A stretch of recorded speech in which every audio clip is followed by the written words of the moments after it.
Hello friends, आपका स्वागत है फिर से शिवा क्लासेस पे। तो हम लोगों ने पिछले लेक्चर में बात किया था कि केमिकल रिएक्शन एंड इक्वेशंस यानी रासायनिक अभिक्रियाएं एवं समीकरण, उसका लेक्चर फर्स्ट के हम लोग कर चुके हैं और लेक्चर 2 में हम लोग खत्म करेंगे। यानी इस लेक्चर में हम लोग क्लास 10th के फर्स्ट चैप्टर को खत्म करने वाले हैं। ठीक है, यानी काफ़ी अच्छे से हम लोग सीख जाएंगे इसको कि रासायनिक समीकरण किसको कहते हैं, इसमें क्या क्या आता है, रासायनिक अभिक्रियाएं क्या क्या होती है, रासायनिक समीकरण क्या क्या है। तो हम लोगों ने पिछले लेक्चर में बात किए थे कि रासायनिक अभिक्रियाएं क्या होती है।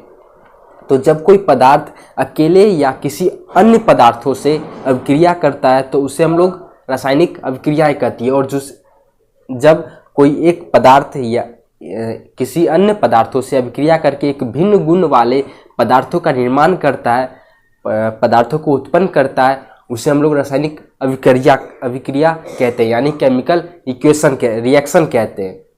यहाँ तक हम लोग बात किए थे। फिर उसके बाद हम लोगों ने कुछ एग्जाम्पल देखे थे, जैसे रासायनिक अभिक्रियाएं के दो प्रकार होते हैं, संतुलित रासायनिक समीकरण और असंतुलित रासायनिक समीकरण। संतुलित रासायनिक समीकरण किसे कहते हैं? तो संतुलित रासायनिक समीकरण उसे कहते हैं जो दोनों ओर की यानी अभिकारक और प्रतिफल, इस दोनों के बारे में बात किए थे।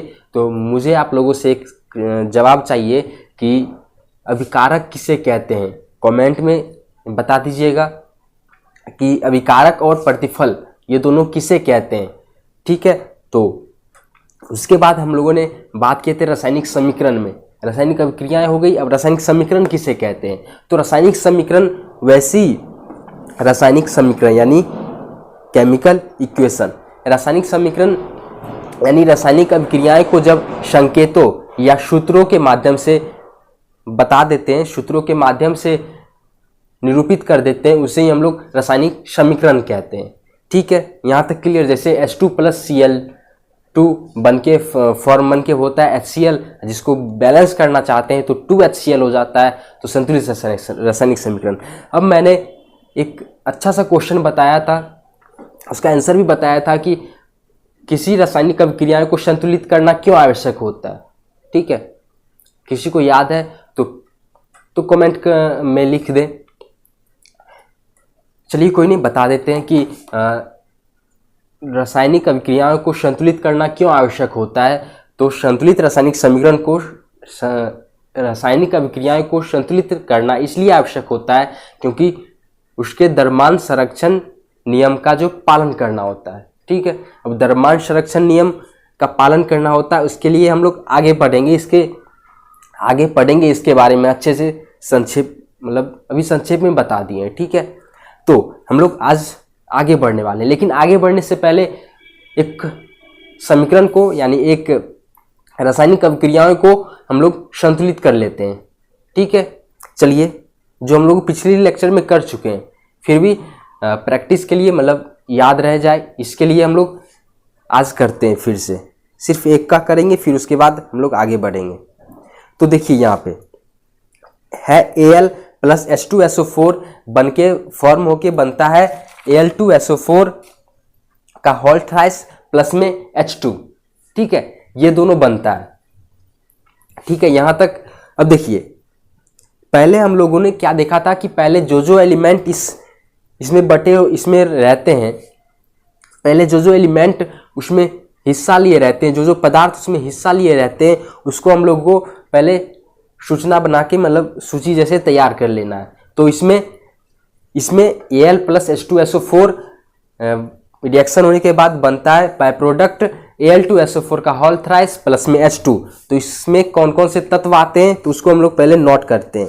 तो पहला आता है Al, ठीक, उसके बाद H यानी हाइड्रोजन, फिर उसके बाद सल्फेट SO4।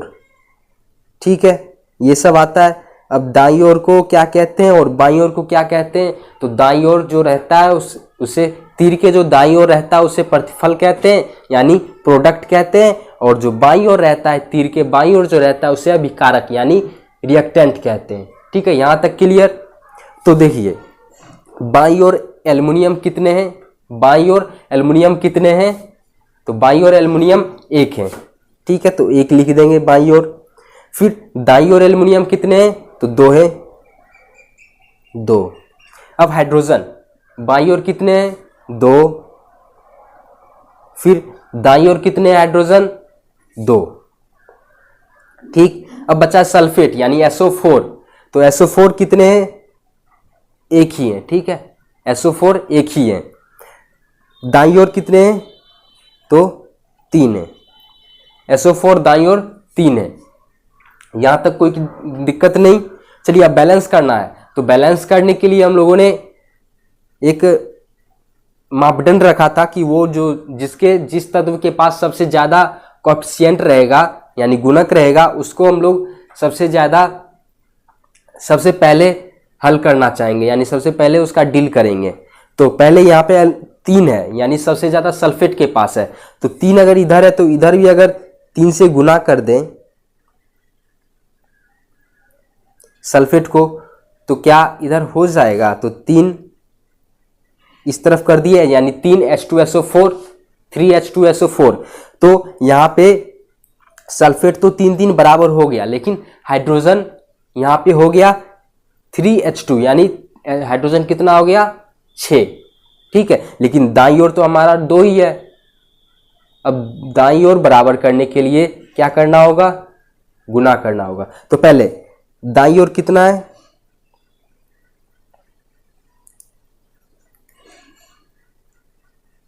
दाईं ओर हम लोगों का है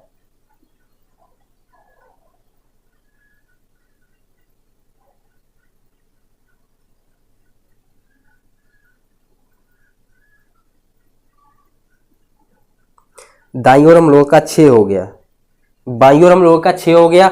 अब दाईं ओर 2 ही है, तो क्या करेंगे? 3 से गुना करेंगे। ठीक है, इधर 6 हो गया यानी 3H2। यहाँ पे हाइड्रोजन बराबर। अब एल्युमिनियम बाईं ओर एक ही है और दाईं ओर एल्युमिनियम 2 है। तो यानी बराबर करने के लिए दोनों तरफ 2 होना चाहिए।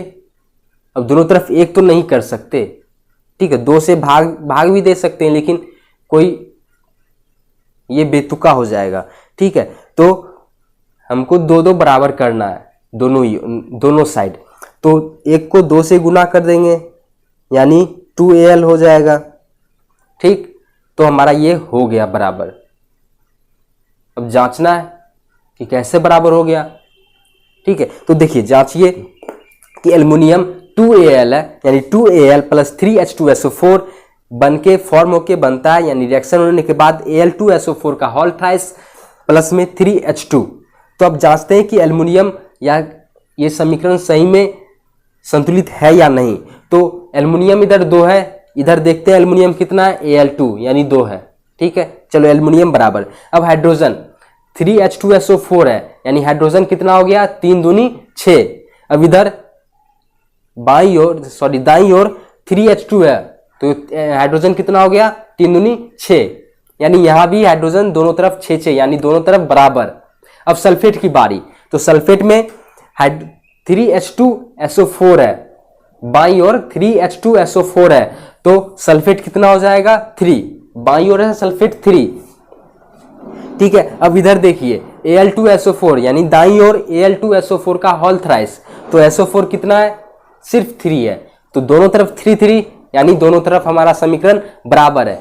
यानी दोनों तरफ जब सारा तत्व बराबर है तो ये रासायनिक समीकरण भी संतुलित रासायनिक समीकरण कहलाएगा।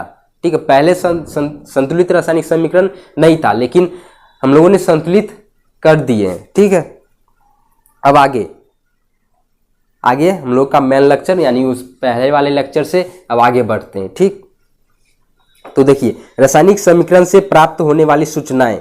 अब रासायनिक समीकरण से प्राप्त जो सूचनाएं हो रही है वो यानी जो हम लोग समीकरण संतुलित किए थे वो उससे हम लोगों को क्या फायदा हो रहा है, क्या सूचनाएं मिल रही है, इससे क्या पता चलता है। ठीक है, तो यह अभिकारकों एवं प्रतिफलों के संकेत सूत्र की जानकारी देती है। ठीक है, यह अभिकारकों और प्रतिफलों के संकेतों या सूत्रों की जानकारी देती है। तभी तो पता चलता है कि ये किस एलिमेंट है, ये कौन सा एलिमेंट है। जैसे H2 प्लस Cl2 ये रिएक्शन होने के बाद बनता है HCl। ठीक है, तो H मतलब हाइड्रोजन, यानी इससे पता चलता है कि अभिकारक और प्रतिफल के संकेतों और सूत्रों की जानकारी देता है कि हाइड्रोजन मतलब H, क्लोरीन मतलब Cl और HCl यानी हाइड्रोक्लोरिक अम्ल, ये पता चला। अब यह अभिक्रिया में कौन कौन से पदार्थ भाग ले रहे हैं और अभिक्रिया के फलस्वरूप कौन कौन से पदार्थों का निर्माण होता है, इससे यह भी पता चलता है कि अभिक्रिया में कौन कौन से पदार्थ भाग ले रहे हैं और कौन कौन से अभिक्रियाएं यानी और कौन कौन से पदार्थ अभिक्रिया के फलस्वरूप बन रहे हैं। ठीक है, जैसे हाइड्रोजन और क्लोरीन को मिश्रित किए तो फिर बन गया हम लोग का हाइड्रोक्लोरिक अम्ल। इससे ये पता चला कि किस किस चीजों को हम लोगों ने मिलाया और कौन सा पदार्थ हम लोग को मिला, इससे ये पता चला। चलिए अब आगे, यह अभिक्रिया में भाग लेने वाले अभिकारकों के परमाणुओं एवं अणुओं की अपेक्षिक संख्याओं की जानकारी देती है कि ये जो अभिक्रियाएं होती है उसमें अभिकारक और प्रतिफल ये दोनों की अपेक्षिक संख्याओं को बताता है कि कितने अपेक्षिक संख्याएं हैं। ठीक है, अब आगे, यह अभिक्रिया के फलस्वरूप निर्मित प्रतिफलों के परमाणु एवं अणुओं की अपेक्षिक संख्याओं की जानकारी देती है, यानी अभिकारकों के भी और प्रतिफलों को भी। ठीक है, दोनों की अपेक्षिक संख्याओं की जानकारी देती है। ठीक है, अब आगे, यह अभिक्रियाएं अभिकारकों और प्रतिफलों के मोलों के अनुपातों की जानकारी देती है कि अभिकारक में कितने मोल हैं और प्रतिफलों में कितने मोलों की अनुपात दी गई है, कितने मौजूद हैं। ठीक है, इससे ये पता चलता है। अब यह अभिक्रिया अभिकारकों और प्रतिफलों के द्रव्यमानों का अनुपात बताता है कि कितने द्रव्यमान मौजूद है। ठीक है, अभिकारक और प्रतिफल दोनों का।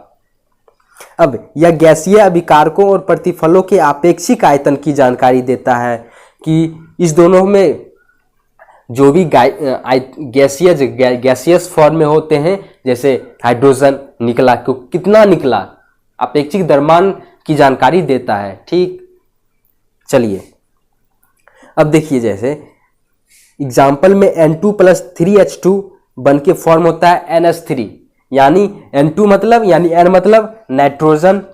ठीक है, नाइट्रोजन हाइड्रोजन को दोनों जब मिलाते हैं तो क्या बनता है हम लोग का NH3, यानी N और H को मिलाएंगे तो बन के फॉर्म हो बाय प्रोडक्ट क्या मिलेगा, NH3 यानी अमोनिया, NH3 का अमोनिया। तो हम लोगों ने बताया ना कि इस अभिक्रिया से जो सूचनाएं मिलती है वो क्या मिलती है कि हमको ये पता चलता है कि कौन कौन से तत्व भाग ले रहे हैं, कौन कौन से पदार्थ भाग ले रहे हैं और कौन कौन से पदार्थ हमको मिल रहे हैं, रिएक्शन होने के बाद हमको प्राप्त हो रहे हैं, ये इससे पता चलता है। ठीक, उसके बाद कितने परमाणु अभिकारकों में है और कितने प्रतिफलों में है, इसका अनुपात का पता चलता है।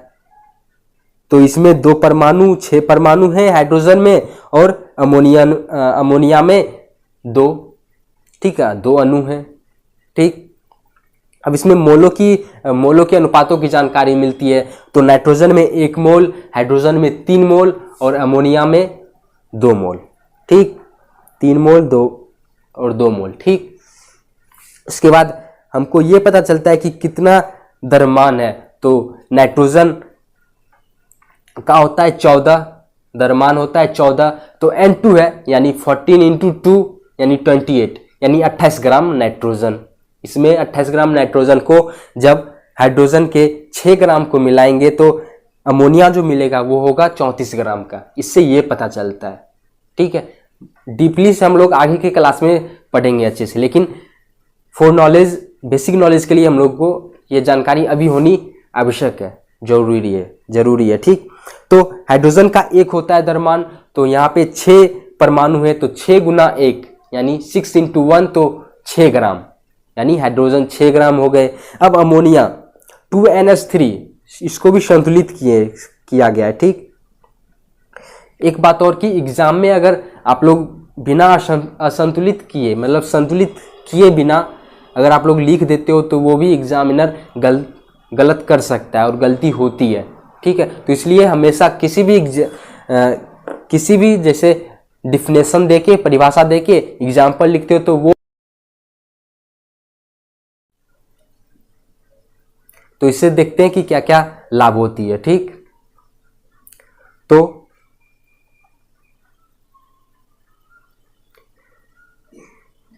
तो देखिए कि किसी भी रासायनिक अभिक्रिया का समीकरण के रूप में निरूपण आसान होता है। यानी इससे रासायनिक अभिक्रियाएं कितने बड़े होते हैं कि हाइड्रोजन को जब क्लोरीन में मिश्रित किया गया तो हाइड्रोक्लोरिक अम्ल का निर्माण हुआ। ठीक है, ये इतना बड़ा, और ये भी नहीं कि उसमें कंडीशन भी लगा दिया था कि हाइड्रोजन और क्लोरीन को गर्म करने पे हाइड्रोक्लोरिक अम्ल प्राप्त हुआ। तो इस इतनी बड़ी लाइनें से छुटकारा पाने के लिए रासायनिक समीकरण का उपयोग किया गया कि सीधा बोल दो कि H2 + Cl2 बाय प्रोडक्ट बनता है HCl। ठीक, यही आसान होता है कि इससे समय की बचत भी होती है और लिखने के लिए कागज पर कम स्थान की आवश्यकता भी होती है। ठीक है, अब इतनी चीजें लिखने के लिए सिर्फ लिख देते हैं H2 + Cl2 बन के फॉर्म होता है 2HCl, ये हो जाता है। कितनी आसान, और समझाने के लिए भी बहुत कम शब्द की जरूरत पड़ती और लिखने के लिए भी बहुत कम, और समय की भी बचत होती। ठीक है, ये एक पॉइंट है। ठीक है, अब दूसरा पॉइंट कि रासायनिक समीकरण की सहायता से प्रतिफल की एक निश्चित मात्रा के निर्माण के लिए आवश्यकता अभिकारकों के द्रव्यमानों की गणना ठीक ठीक की जा सकती है। यानी रासायनिक समीकरण से हम लोग को ये पता चलता है कि प्रतिफल की एक निश्चित मात्रा के निर्माण में आवश्यक जो होता है अभिकारक, उसका ठीक ठीक पता कर सकते हैं, पता लगा सकते हैं।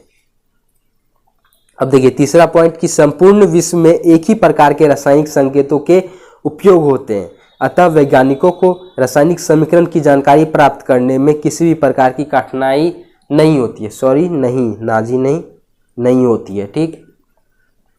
ठीक है, यानी एक एग्जांपल से समझिए आप लोग कि देखिए जब आप किसी विदेश जाओगे, यानी या किसी विदेश मत जाइए, आप इंडिया के बाहर ही चले जाइए, यानी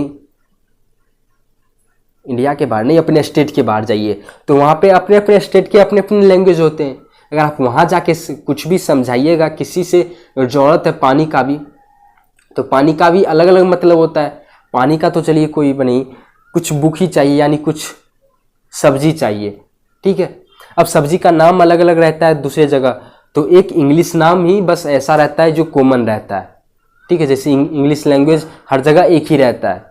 अगर आप अपनी अपनी मातृभाषा में बात करते हो तो किसी को कोई समझ नहीं आता है। ठीक, वैसे ही हर एक को इंग्लिश जानना जरूरी रहता है। ठीक उसी प्रकार यहाँ पे भी लागू होता है कि अगर आप लोग कुछ बोलते हो किसी को भी, तो वो उसको समझ में नहीं आता, और कुछ भी देने में यानी जो हमको आवश्यक होता है वो हमको प्रदान नहीं कर पाते हैं। ठीक है, ये होता है। तो ऐसा ही होता है कि इन लोगों के साथ, यानी इसमें साथ। ठीक है, यहाँ तक समझ में आ गया कि संपूर्ण विश्व में जो एक ही संकेत रहता है। अगर हम लोग जानते हैं कि हाइड्रोजन से, हाँ वो हाइड्रोजन है, ठीक है, तो हर एक को हाइड्रोजन जानना चाहिए। हर एक हाइड्रोजन जानता है कि H मतलब हाइड्रोजन। ठीक है, अब यहाँ अपना लोग हाइड्रोजन हीलियम को भी H से सूचित करेंगे तो ऐसा नहीं ना होगा। हीलियम का अलग है, H ही है, हाइड्रोजन का H है। ठीक है, तो वैज्ञानिकों को भी सहूलियत होती है कि कौन सा तत्व किस जगह शामिल हो रहा है। इसके लिए उन लोगों ने रासायनिक समीकरण बना दिया है। ठीक है, रासायनिक समीकरण में भी बनाने का प्रचलन कर दिया, लेकिन तत्वों को पहचानने के लिए उसका संकेत दे दिया है। ठीक है, यानी हाइड्रोजन मतलब H, लिथियम मतलब Li। ठीक है, यही होता है कि संपूर्ण विश्व में एक ही प्रकार के रासायनिक संकेतों के उपयोग होते हैं, जिससे अतः वैज्ञानिकों को रासायनिक समीकरण का जो जानकारी प्राप्त करना होता है वो काफी आसानी से हो जाता है। ठीक है, समझ में आ गया होगा। अब देखिए रासायनिक समीकरण को अधिक उपयोगी अब कैसे बना सकते हैं। वो तो है, उपयोगी है, लेकिन और अधिक उपयोग कैसे। तो देखिए और अधिक उपयोग कैसे, तो अभिकारकों और प्रतिफलों की भौतिक अवस्था की जानकारी देकर। अब देखिए भौतिक अवस्था मतलब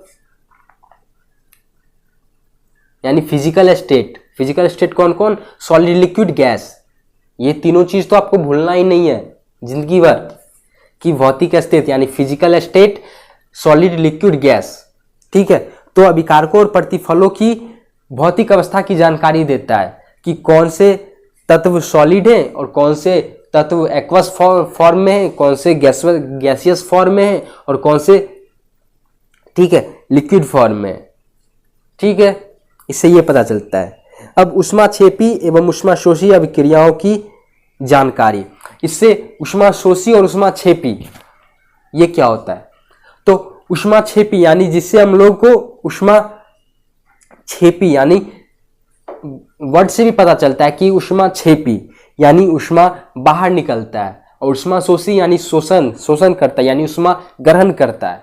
ठीक है, तो इससे यह भी पता चलता है कि कौन से रिएक्शन में ऊष्मा की जरूरत हो रही है और कौन से रासायनिक अभिक्रिया में ऊष्मा बाहर निकल रही है। ठीक है, इसी को ऊष्माक्षेपी और ऊष्माशोषी कहते हैं।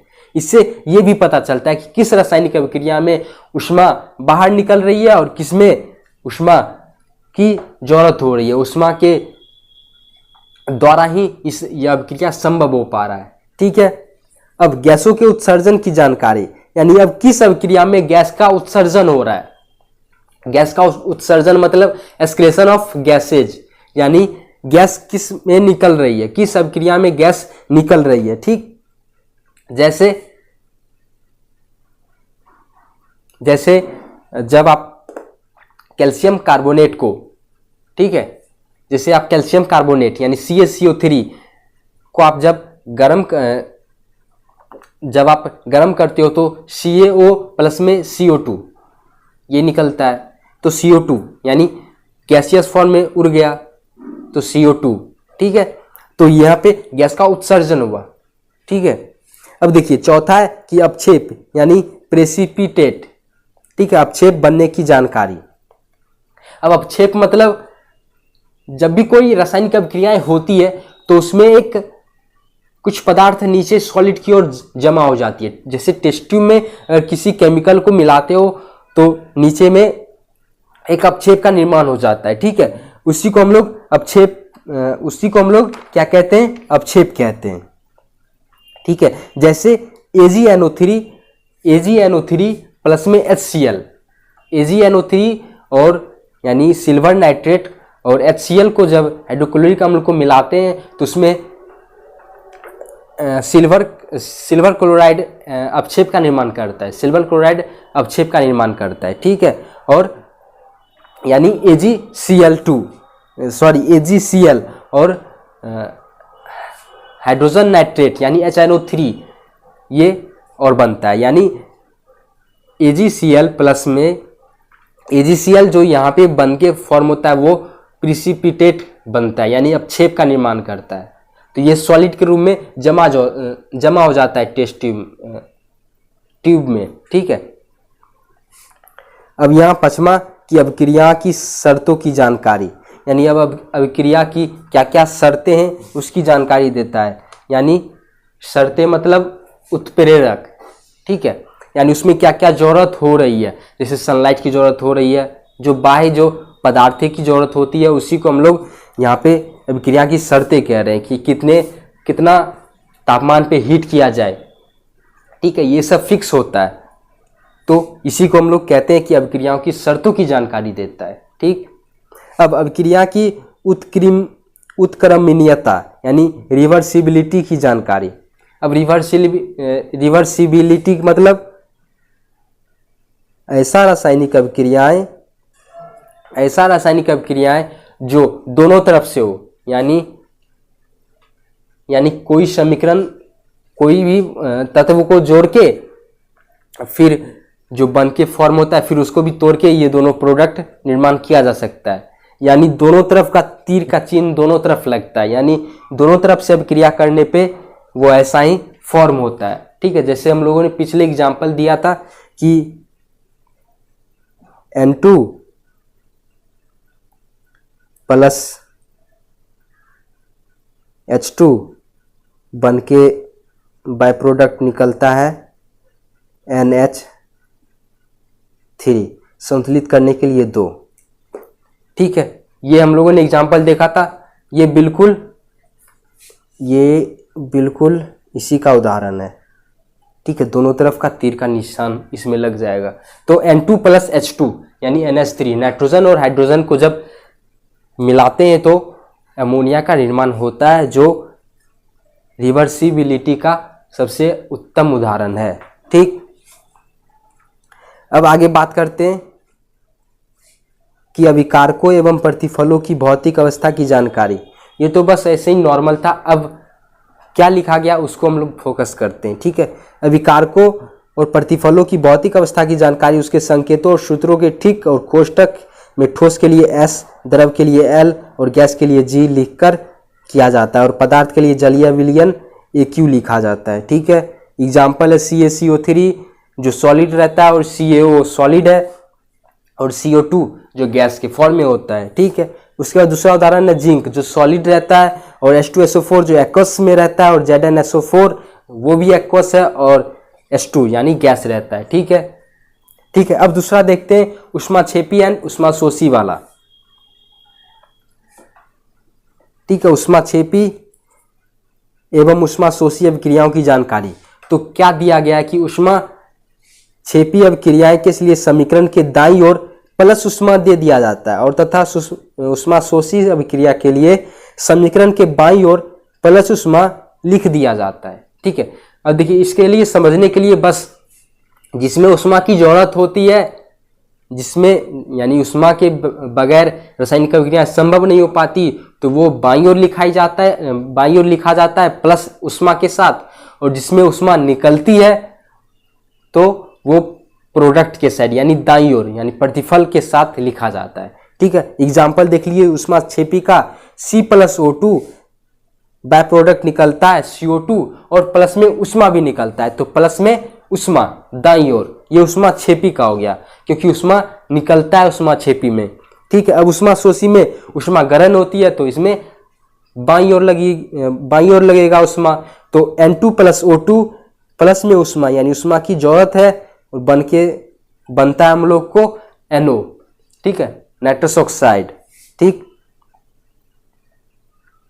अब आगे गैस के उत्सर्जन की जानकारी, यानी यदि अभिक्रिया के फलस्वरूप कोई अगर गैस निकलती है तो समीकरण में गैस के सूत्र के ठीक बाद ऊपर में एरो का चिन्ह लग जाएगा। ठीक, ऊपर की तरफ एरो का चिन्ह लग जाएगा। इसका example Zn+H2SO4 by product ZnSO4 plus में H2, और बगल में ये तीर का निशान। ठीक, बगल में ये तीर का निशान, इससे हम लोग को पता चलता है कि गैस का उत्सर्जन हो रहा है। और अपक्षेप में इसका ठीक उल्टा, तीर नीचे की ओर चले जाता है, जिससे अपक्षेप जमा हो रहा है, तो इससे हम लोग अपक्षेप का पता चलता है। ठीक, अब अपक्षेप बनने की जानकारी ये देखिए कि यदि अभिक्रिया के फलस्वरूप कोई प्रतिफल अपक्षेप के रूप में पृथक होता है तो उस प्रतिफल के संकेत या सूत्र के बाद नीचे की ओर जो तीर ये लग जाता है। इसका एग्जाम्पल AgNO3 ये हम लोग ले चुके हैं, plus HCl by product AgCl plus में HNO3, इसमें ये प्रेसिपिटेट हो गया। ठीक, यहां तक क्लियर। अब आगे लास्ट है कि अब लास्ट नहीं सेकंड लास्ट अभिक्रिया की शर्तों की जानकारी, यानी इसकी जानकारी के लिए समीकरण में प्रयुक्त तीर चिन्ह के ऊपर या नीचे दाब या ताप या सांद्रण या उत्प्रेरक आदि शर्तों का निर्देशन किया जाता है। यानी ये ऐसा रहता है कि अभिकारक और प्रतिफल के बीच अगर सनलाइट की जरूरत होती है तो सनलाइट या कितना भी केल्विन हो 723 केल्विन या कुछ भी टेम्परेचर या कुछ भी अगर जरूरत होती है तो वो दर्शाया जाता है। इसे गैसों अभिक्रियाओं की शर्तों की जानकारी कहते हैं। ठीक, अब अभिक्रिया की उत्क्रमणीयता की जानकारी यानी रिवर्सिबिलिटी, यानी रासायनिक अभिक्रियाएं की उत्क्रमणीयता यानी रिवर्सिबिलिटी दर्शाने के लिए अभिकारक और प्रतिफलों के बीच विपरीत दिशा में निर्देशित दो तीर चिन्ह दे दिए जाते हैं। अब दो तीर चिन्ह कैसे, जैसे एग्जाम्पल है N2+H2 बन के फॉर्म होता है अमोनिया यानी NH3। अब इसमें तीर का जो चिन्ह होगा वो कैसा होगा,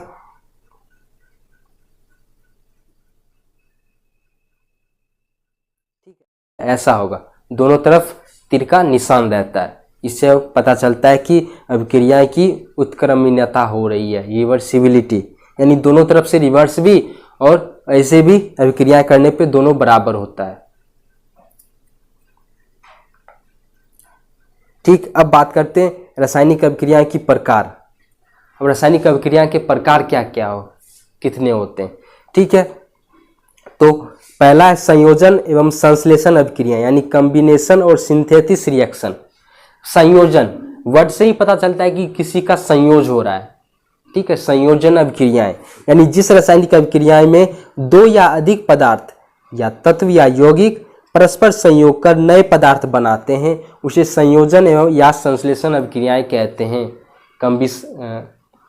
कॉम्बिनेशन और सिंथेसिस रिएक्शन कहते हैं, यानी वैसा रासायनिक अभिक्रियाएं जिसमें दो या अधिक पदार्थ यानी अधिक तत्व या यौगिक परस्पर मिलते हैं, परस्पर मिश्रण करके एक रासायनिक एक अलग तत्व पदार्थ बनाते हैं, उसे हम लोग संयोजन अभिक्रियाएं कहते हैं या सिंथेसिस यानी संश्लेषण अभिक्रियाएं कहते हैं। ठीक,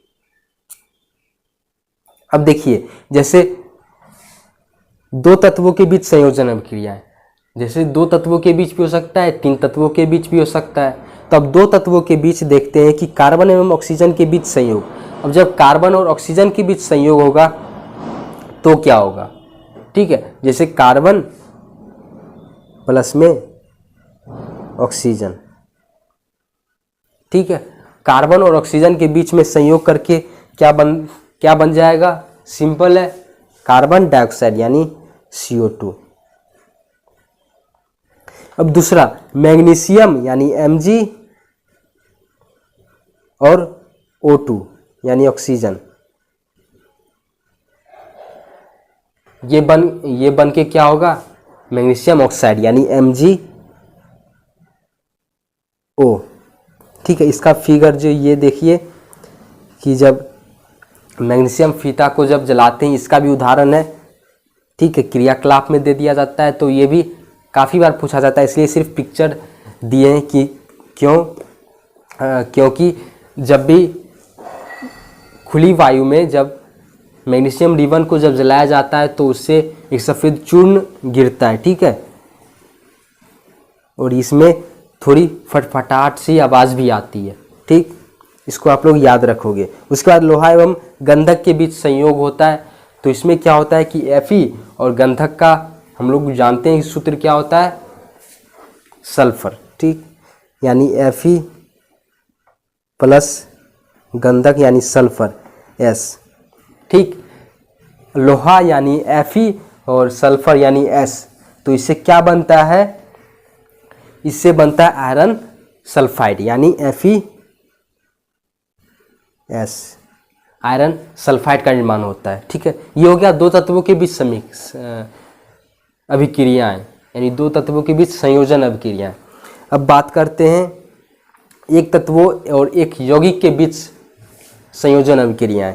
तो कार्बन मोनोऑक्साइड और ऑक्सीजन के बीच संयोग और दूसरा है सल्फर डाइऑक्साइड और ऑक्सीजन के बीच संयोग, यानी कार्बन मोनोऑक्साइड तो CO प्लस में O।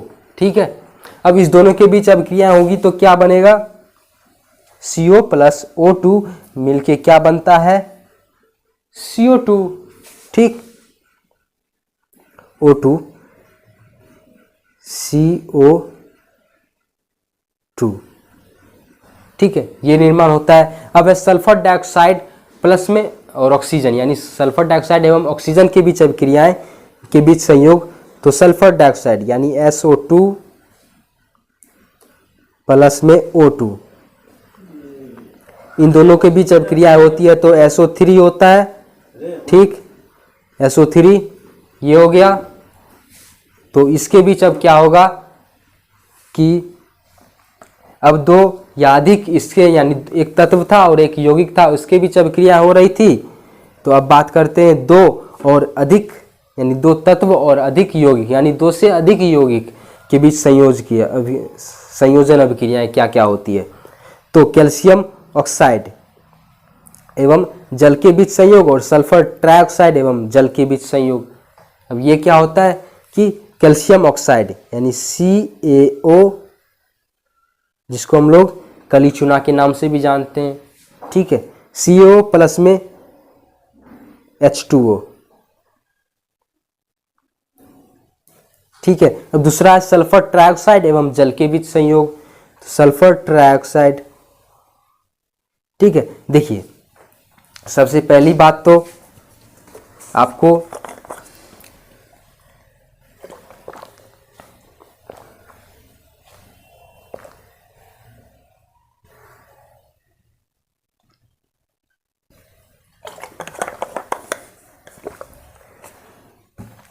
ये पता रहना चाहिए कि क्या क्या किस रासायनिक तत्व के किस एलिमेंट के कौन से संकेत होते हैं, ये याद रहना चाहिए। तो Ca यानी कैल्शियम और ऑक्सीजन, तो CaO कैल्शियम ऑक्साइड, इसका ये भी नामकरण याद रखना चाहिए, जरूरी है। फिर H2O यानी जल H2O। अब इस दोनों के बीच जब क्रियाएं होती है तो CaOH का होल ट्वाइस ये बनता है, ठीक।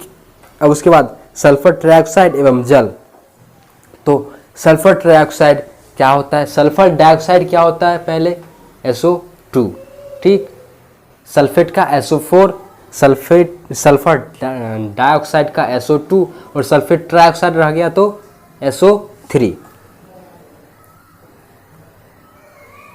ठीक, प्लस जल यानी H2O,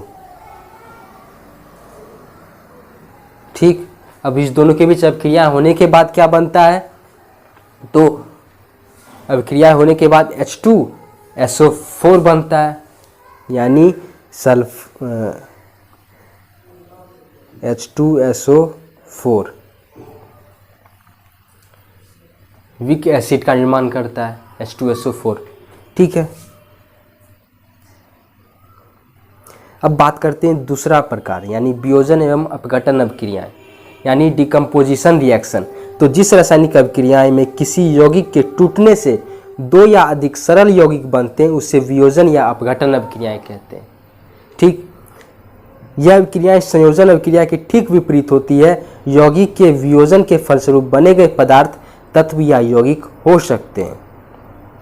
अब देखिए जिस रासायनिक अभिक्रिया में किसी यौगिक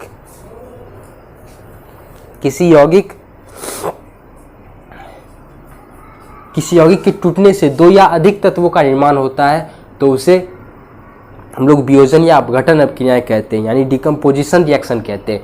अब इसमें एक बात लिखा गया है कि यौगिक के वियोजन के फलस्वरूप बने गए पदार्थ वो तत्व और यौगिक भी हो सकते हैं, यानी यौगिक भी हो सकते हैं और तत्व भी हो सकते हैं, ठीक।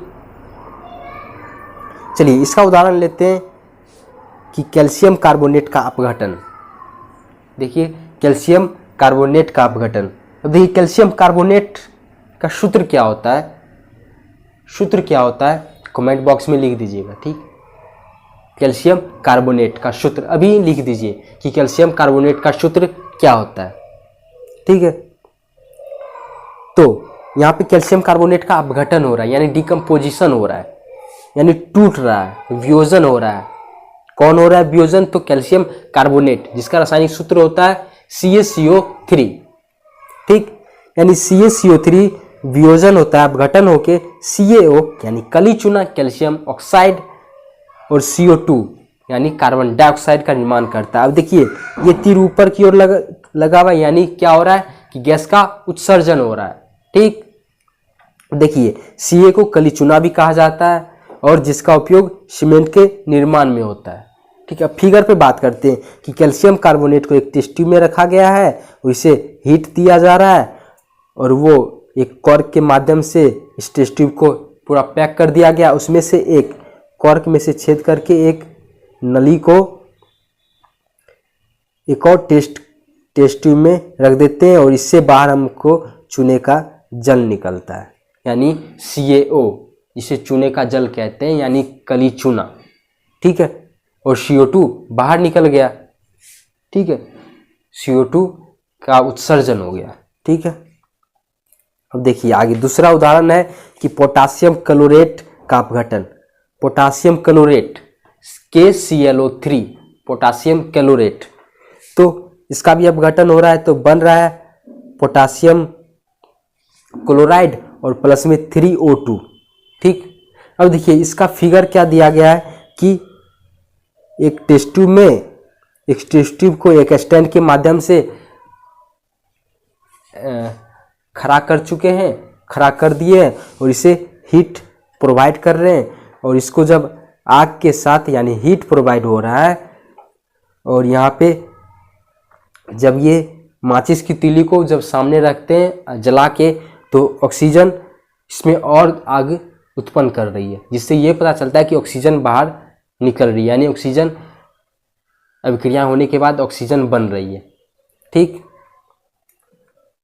चलिए तीसरा उदाहरण है कि फेरस सल्फेट का अपघटन, यानी फेरस सल्फेट का होता है FeSO4 × 7H2O। इसका एक और नाम होता है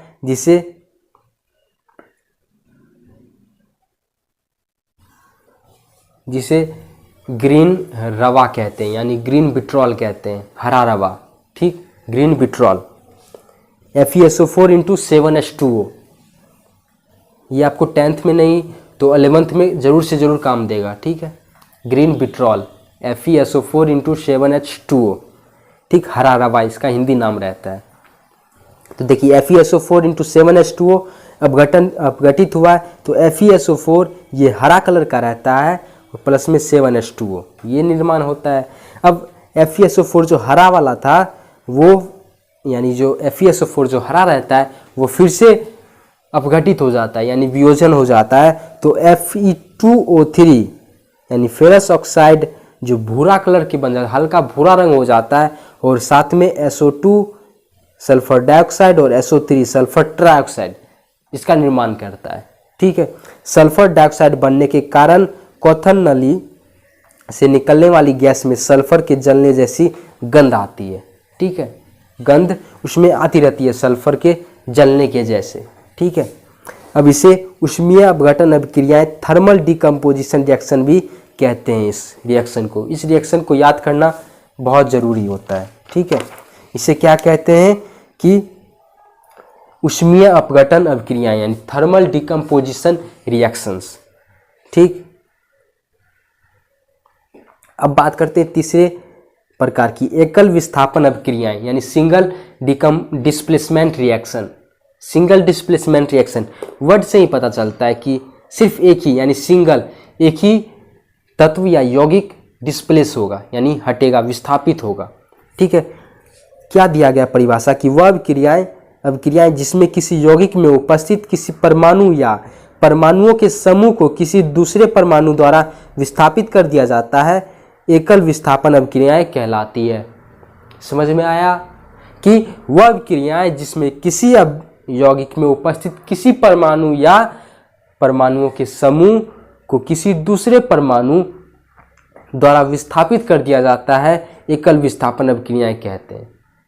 ठीक है, इसका एक और एग्जाम्पल दे सकते हैं, एक और परिभाषा दे सकते हो कि वह अभिक्रियाएं जिसमें शक्तिशाली तत्व, शक्तिशाली यौगिक अपने से कमजोर यौगिक या तत्व को विस्थापित कर देता है, उसे एकल विस्थापन अभिक्रियाएं कहते हैं।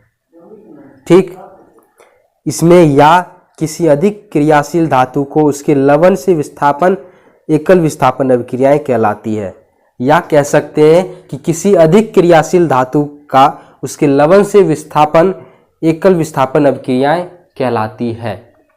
ठीक, अब इसमें देखिए ये रिएक्टिविटी सीरीज बीच में क्यों ला दिए, क्योंकि एक उदाहरण दिए थे ना कि एक परिभाषा दिए थे कि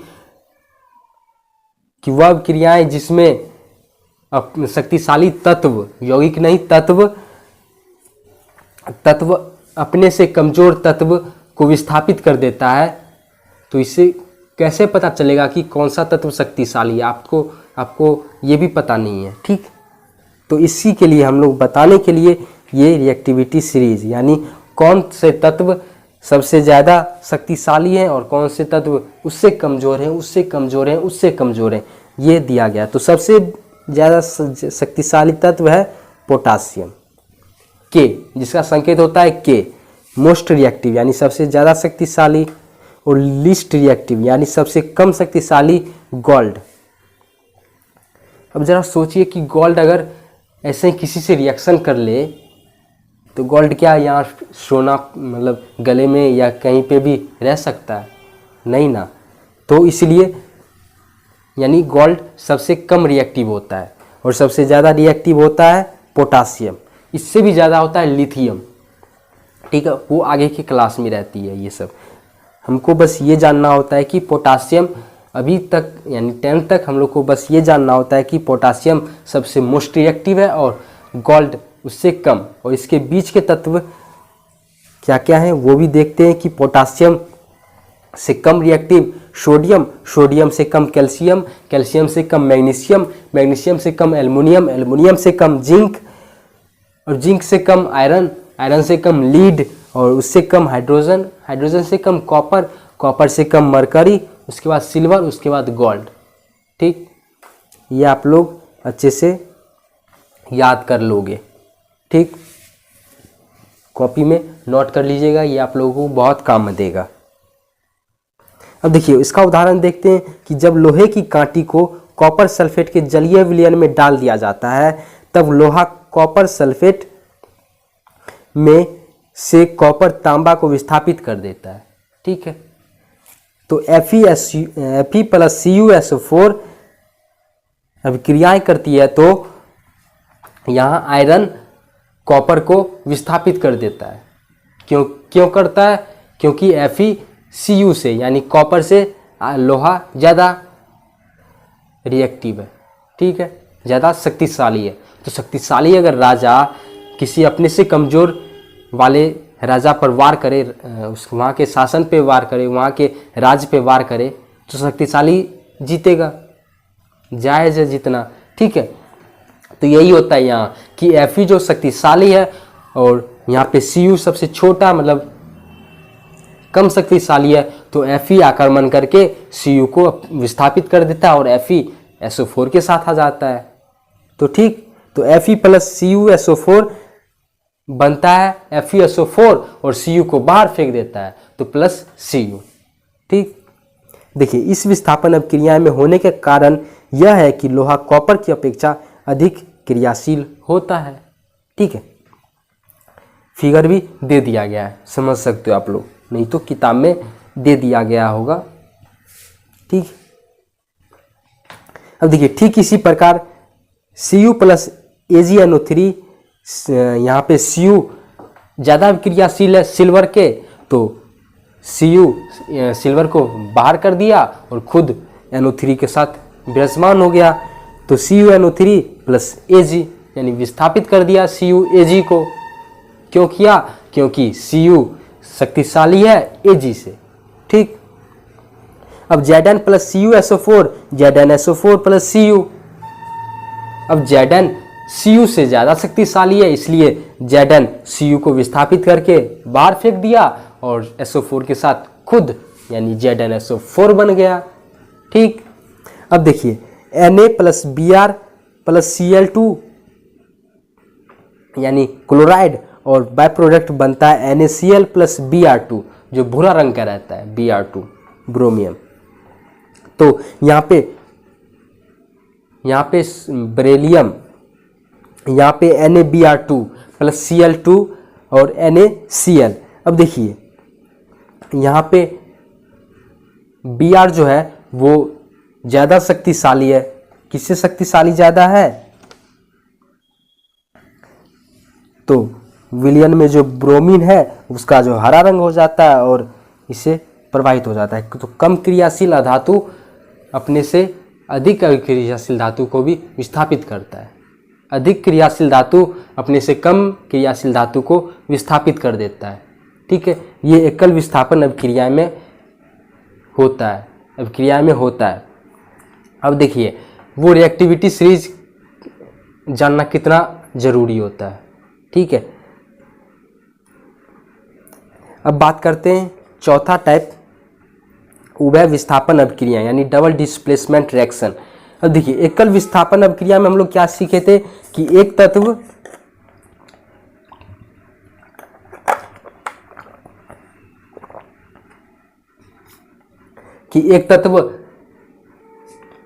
अपने से कमजोर तत्वों को विस्थापित कर देता है। ठीक है, एकल विस्थापन अभिक्रिया में। अब उभय विस्थापन यानी डबल डिस्प्लेसमेंट रिएक्शन, उसमें क्या होता है कि जिस अभिक्रिया में दो यौगिक अपने आयनों का विनिमय यानी एक्सचेंज एक दूसरे से अदला बदली कर लेते हैं, हेरा फेरी करते हैं, ठीक, या आदान प्रदान करके दो नए यौगिक का निर्माण करते हैं, उभय विस्थापन अभिक्रियाएं कहते हैं। ठीक, जैसे XY प्लस AB और रिएक्शन होने के बाद एक दूसरे को एक्सचेंज, तो XY था पहले वो XA हो जाएगा, सॉरी XB हो जाएगा, और जो AB था वो A इसके पास चले आया, सॉरी B इसके पास चले आया, तो Y इसके पास आ जाएगा यानी AY। ठीक है, तो इसमें X और A धनायन है इसलिए एक साथ आ गया, और Y और B ऋणायन है इसलिए एक साथ। ऐसी अभिक्रियाएं आयनिक यौगिक के साथ होती है। नहीं समझे?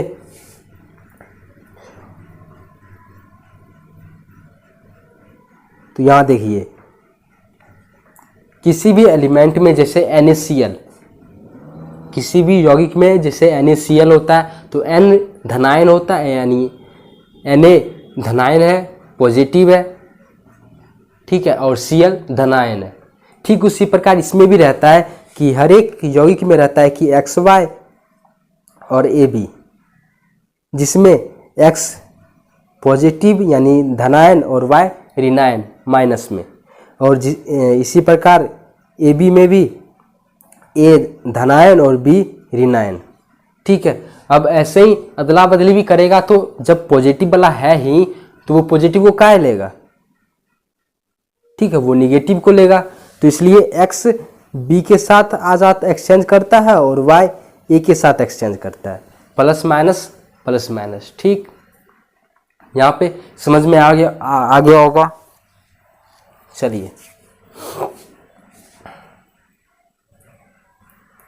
देखिए उदाहरण, सिल्वर नाइट्रेट के विलयन में सोडियम क्लोराइड का विलयन डालने पर सिल्वर क्लोराइड और सोडियम नाइट्रेट बनता है। सिल्वर क्लोराइड सल्फेट अवक्षेप के रूप में प्राप्त होता है। जैसे NaCl, इसका उदाहरण ले चुके हम लोग कि NaCl प्लस में AgNO3, AgCl जो अवक्षेप का निर्माण करता है और NaNO3 बनता है।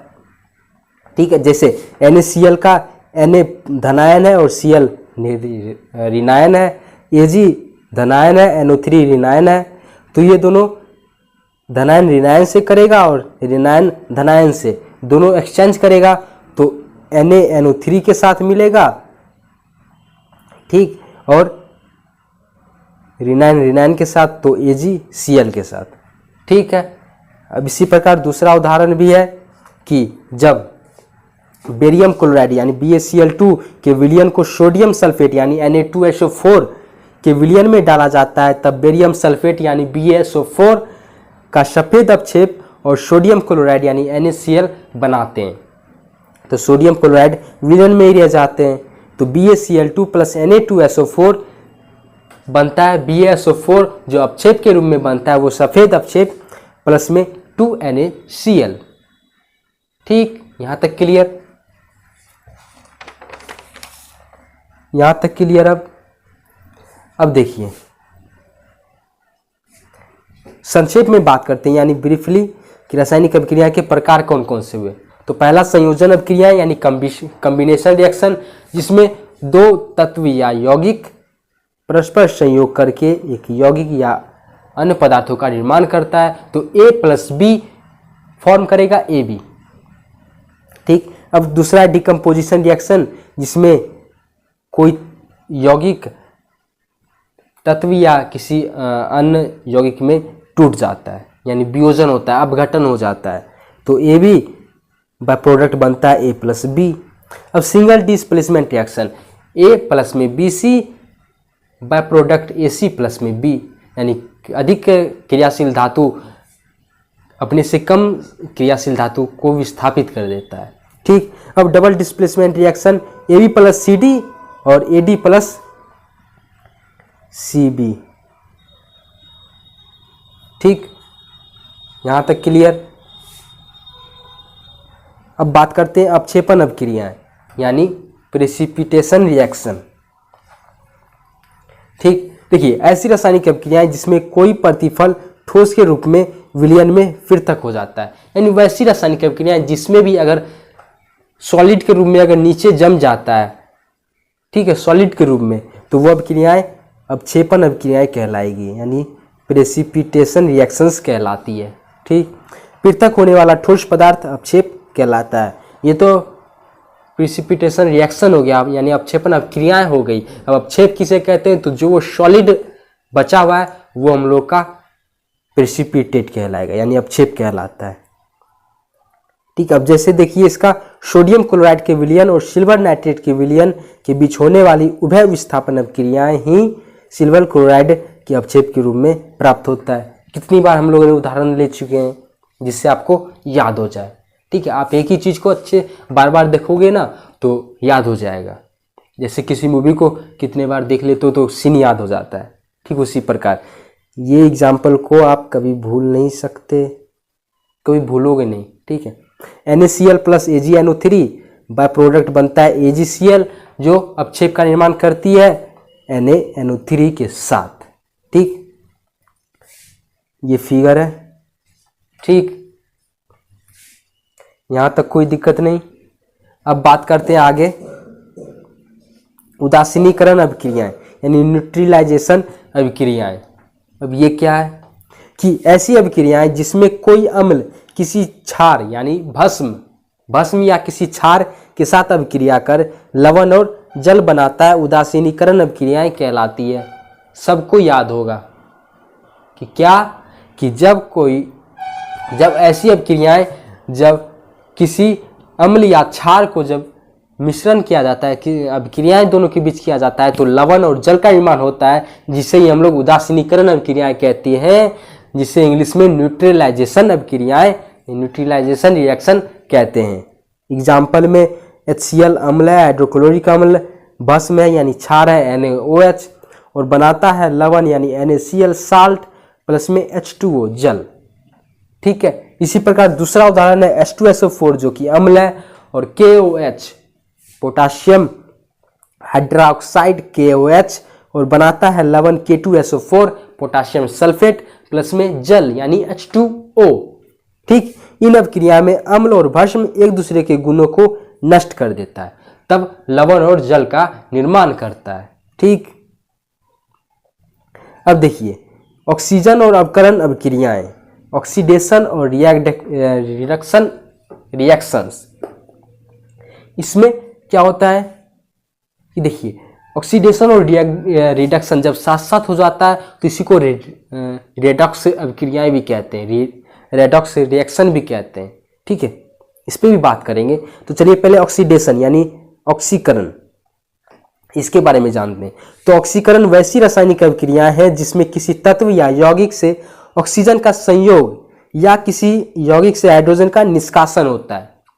ठीक है, तो C+O2 बनता है CO2 जिसमें ऑक्सीजन का संयोग हो रहा है, यानी ऑक्सीजन का संयोग हो रहा है कार्बन के साथ, तभी तो कार्बन डाइऑक्साइड बन रहा है। ठीक है, अब 4HCl plus MnO2 by product बनता है MnCl2 plus H2O plus Cl2, ये उड़ जाता है क्लोरीन गैस।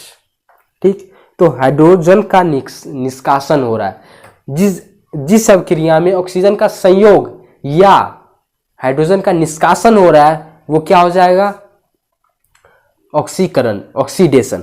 इससे आप लोग ऐसे याद रखो कि ऑक्सीजन का संयोग यानी ऑक्सीकरण, ऑक्सीडेशन। जिस अभिक्रिया में ऑक्सीजन का संयोग हो उसे ऑक्सीकरण कहेंगे, भूलोगे तो नहीं। ठीक, कि ऑक्सीकरण वो वैसी अभिक्रिया है जिसमें ऑक्सीजन का संयोग हो रहा है। अब जैसे ऑक्सीजन का संयोग होगा तो हाइड्रोजन का निष्कासन ही होगा, ये ऑटोमेटिक याद हो जाएगा। ठीक है, कि हाइड्रोजन का निष्कासन होगा। जब ऑक्सीजन का संयोग होगा ऑक्सीकरण में तो हाइड्रोजन का निष्कासन जरूर होगा। ठीक, अब अवकरण यानी रिडक्शन वैसी रासायनिक अभिक्रियाएं जिसमें किसी तत्व या यौगिक के साथ हाइड्रोजन का संयोग या किसी ऑक्सीजन का निष्कासन होता है उसे रिडक्शन कहते हैं, अवकरण कहते हैं। अगर ऑक्सीकरण याद होगा कि ऑक्सीजन का संयोग ऑक्सीकरण होता है, तो ऑक्सीजन का निष्कासन क्या होगा? अवकरण। ठीक उल्टा, अपोजिट। जैसे संयोजन का वियोजन अपोजिट होता है, ठीक उसी प्रकार इसका कर लो याद कि ऑक्सीकरण में ऑक्सीजन का संयोग होगा और जिसमें ऑक्सीजन का संयोग नहीं होगा यानी ऑक्सीजन का निष्कासन होगा, तो वो हो जाएगा अवकरण, रिडक्शन। ठीक, चलिए अब आते हैं रेडॉक्स अभिक्रियाएं। Redox reactions. इसमें क्या है कि पहले बता चुके हैं कि ऑक्सीडेशन और रिडक्शन यानी ऑक्सीकरण और अवकरण दोनों साथ हो जाए, ऐसी अभिक्रियाएं को हम लोग रेडॉक्स रिएक्शन कहेंगे, रेडॉक्स अभिक्रियाएं कहेंगे। तो देखिए ऑक्सीकरण एवं अवकरण अभिक्रियाएं साथ साथ होती है, रेडॉक्स अभिक्रियाएं कहलाती है। एग्जाम्पल में देखिए CuO प्लस H2, Cu और H2O। इसमें देखिए ऑक्सीकरण क्या हो रहा है? ऑक्सीजन का संयोग हाइड्रोजन में O का संयोग हो रहा है यानी ऑक्सीजन का संयोग हो रहा है, इसको हम लोग ऑक्सीकरण कह देंगे। अब CuO से Cu में बदल रहा है यानी ऑक्सीजन का निष्कासन हो रहा है, तो अवकरण यानी रिडक्शन। क्लियर? तो अवकरण हो गया। अब दूसरा एग्जांपल लेते हैं, H2S प्लस Cl2 बनता है, बाय प्रोडक्ट निकल के फॉर्म होता है HCl प्लस में HS। देखिए किसमें रिडक्शन हो रहा है? रिडक्शन किसमें होगा? जिसमें हाइड्रोजन का संयोग होगा यानी ऑक्सीजन का निष्कासन होगा, अवकरण कहलाएगा। तो यहाँ पे अवकरण देख लीजिए, ठीक है, और ऑक्सीकरण देख लीजिए। ऑक्सीकरण में क्या होता है कि ऑक्सीजन का संयोग होता है और हाइड्रोजन का निष्कासन होता है, वो हो गया हम लोग का ऑक्सीकरण। तो इसमें देखिए ऑक्सीजन तो कहीं नजर नहीं आ रहा है, तो हमको फोकस देना है सिर्फ हाइड्रोजन पे। ठीक है, जिस अभिक्रिया में ऑक्सीजन नहीं हो उसमें हम लोग फोकस करेंगे हाइड्रोजन का।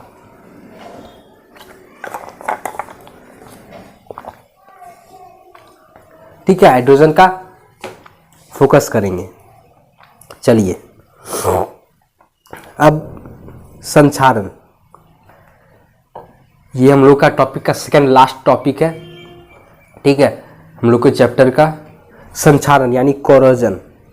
इसके बारे में हम लोग पहले भी पढ़ चुके हैं 4-5 क्लास में, और इसमें कुछ दिया नहीं गया, फिर आगे भी पढ़ेंगे 10th क्लास में, इसके लिए कुछ ज़्यादा नहीं है। तो संक्षारण यानी फिगर से सब समझ गए होंगे कि क्या होता है संक्षारण, समझ गए होंगे क्या होता है कि संक्षारण प्रकृति में होने वाली एक ऑक्सीकरण अवकरण अभिक्रियाएं हैं। ठीक है, इसको पॉइंट को आप याद रखोगे कि संक्षारण प्रकृति में होने वाले एक ऑक्सीकरण और अवकरण अभिक्रियाएं हैं। ठीक है, फिगर देख लीजिए, क्या समझ में आ रहा है फिगर से? क्या समझ में आ रहा है फिगर से? कि जंग लगना ही संक्षारण कहलाता है। समझे कि जंग लगना ही संक्षारण कहलाता है। अब जंग कैसे लगता है? जंग कैसे लगता है लेक्चर 1 में हम लोग पढ़ चुके हैं। ठीक है, जंग लगता है जब किसी लोहे के छड़ को यानी जब लोहे के धातु को यानी किसी भी लोहे के वस्तु को जब हम लोग आर्द्र वायु में छोड़ देते हैं, खुली वायु में छोड़ देते हैं जिसमें नमी हो, उस वायुमंडल में छोड़ देते हैं, तो खुद ब खुद एक ब्राउनिश कलर की, एक देखिए ना ब्राउनिश कलर की, यहाँ भी ब्राउनिश कलर की एक परत जम जाती है, और वो इतना जम जाती है कि धीरे धीरे वो टूटने लगती है, धीरे धीरे वो पदार्थ कमजोर होते जाता है, जिसे संक्षारण कहते हैं। इस प्रक्रिया को संक्षारण कहते हैं और इसे जंग लगना ही कहते हैं। यानी संक्षारण का दूसरा रूप जंग लगना। ठीक, संक्षारण अगर कोई बोल दे तो जंग लगना बिल्कुल बोलिए। ठीक है, चलिए अब भोजन की दुर्गंधिता होना यानी रेंसिडिटी ऑफ फूड। देखिए बहुतों बार आपके साथ हुआ होगा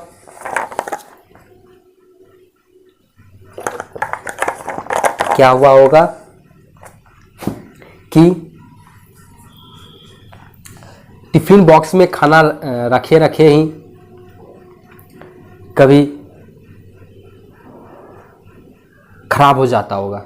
जैसे घर में भी अगर किसी भी भोजन को, पका हुआ भोजन को, तले हुए भोजन को ऐसे ही छोड़ दिया जाता है तो वो खराब हो जाता है, उसमें से गंध आने लगती है, अप्रिय गंध आने लगती है, बहुत ही गंदा सा बदबू आने लगती है। ठीक, तो वही हुआ रेंसिडिटी, यानी खराब होना। भोजन का खराब होना ही रेंसिडिटी, ठीक है, भोजन का दुर्गंधिता ही रेंसिडिटी कहलाता है। जो अब देखिए कि भोजन को जब खुली वायु में लंबे समय तक छोड़ देते हैं तो उसमें से दुर्गंध आने लगती है। इसे बासी भोजन यानी स्टेल फूड कहते हैं, जिससे गंध एवं स्वाद अप्रिय हो जाते हैं। क्लियर यहाँ तक कि भोजन का बासी हो जाना ही क्या कहलाता है? रेंसिडिटी। देखिए, भोजन में उपस्थित वसा और तेल काफी समय के पश्चात वायु के ऑक्सीजन द्वारा ऑक्सीकृत हो जाते हैं, ठीक, जिससे उसके गंध एवं स्वाद प्रिय हो जाते हैं। अब ऑक्सीजन से अब क्रिया करके भोजन भी अपना गंध छोड़ देता है, अपना खराब गंध उत्पन्न करने लगता है। ठीक, इसी को हम लोग रेंसिडिटी ऑफ फूड कहते हैं। अब देखिए, भोजन को दूषित या अप्रिय होने से कैसे रोका जाए, यानी रोकने का उपाय क्या क्या है, क्या क्या उपाय है कि जिससे भोजन खराब ना हो, भोजन का स्वाद अप्रिय ना हो, ठीक है, उसका गंध दुर्गंध ना हो जाए। ठीक, तो पहला है कि वसा युक्त भोजन में एक विशेष प्रकार की पदार्थ यानी सिट्रिक अम्ल लेसिथिन, जिसे एंटीऑक्सीडेंट कहा जाता है, मिला देने से भोजन का ऑक्सीकरण रुक जाता है। और रेंसिडिटी का कारण क्या है कि भोजन का ऑक्सीकरण हो जाना। ये बराबर पूछा जाता है कि बताइए कि भोजन का दूषित होने का मुख्य कारण क्या है, तो भोजन के दूषित होने का मुख्य कारण है कि भोजन का ऑक्सीकरण हो जाना। ठीक है, ऑक्सीजन के साथ मिल जाना, ऑक्सीजन का संयोग हो जाना, ठीक है, भोजन के साथ, उसी से भोजन दूषित हो जाता है और भोजन बासी हो जाता है, रेंसिडिटी हो जाता है। तो अब घरों में भोजन को रेफ्रिजरेटर में रख के भी उसके ऑक्सीकरण को कम किया जा सकता है। क्लियर यहाँ तक कि घर में जब भोजन बहुत देर तक खुला छूटने वाला है तो उससे पहले ही रेफ्रिजरेटर में रख देना चाहिए। ठीक, भोजन को वायुरुद्ध बर्तनों में रखकर भी ऑक्सीकरण को कम किया जाता है।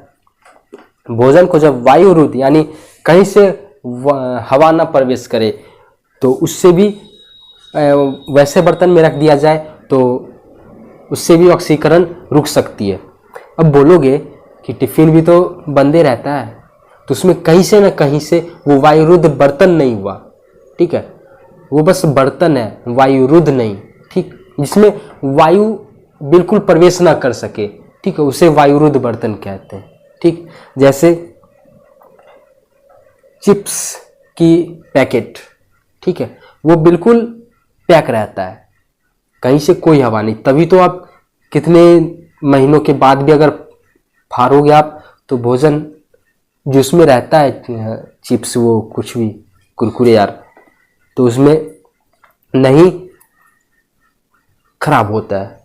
उसमें पैकेट में कौन सा गैस रहता है, तो नाइट्रोजन गैस। ये आप लोग ध्यान में रखोगे, पूछा जाता है, ऑब्जेक्टिव में रहता है कि कुरकुरे के पैकेट में कौन सा गैस भरा रहता है, या चिप्स की थैली में कौन सा गैस भरा रहता है, चिप्स के पैकेट में कौन सा गैस भरा रहता है, तो नाइट्रोजन गैस भरा रहता है। ठीक है,